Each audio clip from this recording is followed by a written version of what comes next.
Saya tidak pernah menuduh Perdana Menteri atau isterinya terbabit dalam kes pembunuhan Altan Tuya Sharibu. Itu pengakuan pengendali laman web Malaysian Today Raja Petra Kamarudin yang muncul buat pertama kali setelah sekian lama menghilangkan diri.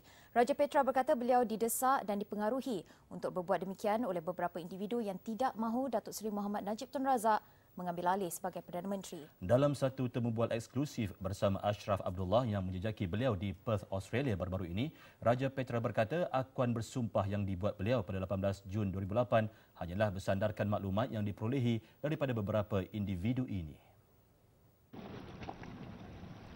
Menurut Raja Petra, ramai orang termasuk polis membuat tuduhan tanpa meneliti akuan bersumpahnya. Dalam akuan bersumpah itu, Raja Petra berkata beliau menerima maklumat daripada beberapa individu. Kononnya, isteri Perdana Menteri, Datin Seri Rosmah Mansor berada di tempat kejadian ketika Altan Tuya dibunuh. Di dalam SD saya tadi, saya telah bercerita bahawasanya orang ini telah beritahu. Dan biarlah orang inilah yang datang bercerita. Ya?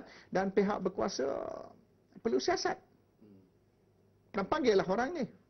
Itu yang saya tulis dalam SD. Saya sendiri tidak timbulkan apa-apa tuduhan. Saya tidak kata saya tahu yang isteri Timbalan Perdana Menteri semasa itu ada di tempat kejadian. Saya tidak cakap, saya tidak buat satu tuduhan seperti berikut. Yang saya kata ada orang yang bercerita, tapi bergantung kepada pihak berkuasa lah untuk menyiasat perkara ini lebih lanjut lagi dan untuk orang ini ke depan. Untuk bercerita. Dan saya telah sebut dan sebenarnya nama-nama orang ini saya sebut di dalam masa siasatan polis. Raja Petra berkata beliau menerima maklumat berkenaan daripada beberapa individu yang mempunyai kaitan dengan beberapa tokoh politik termasuk Ketua Pembangkang Datuk Seri Anwar Ibrahim. Mereka ialah Nik Azmi Nik Daud, John Pang dan penulis blog Dan Marikan. Menurut Raja Petra, seorang pegawai perisik Angkatan Tentera dikenali sebagai Lieutenant Colonel Azmi Zainal Abidin juga memberi maklumat yang sama. Saya tidak terima lagi cerita itu. Sebab saya rasa mungkin mustahil kot.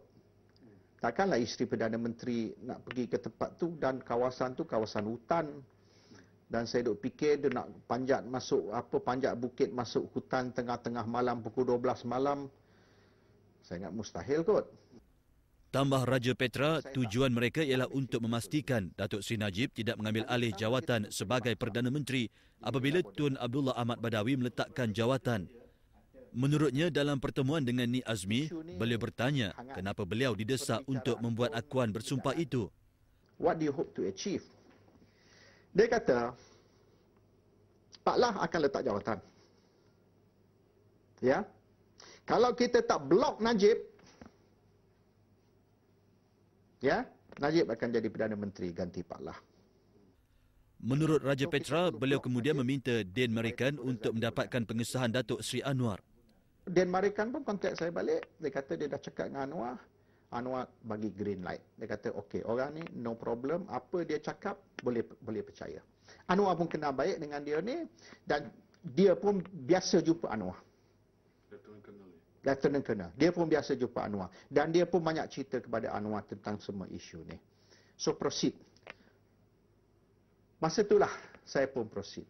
Beliau berkata kesemua individu ini berjanji akan menjadi saksi sekiranya beliau didakwa di mahkamah. Ikuti bahagian kedua temubual ini dalam rutin utama esok.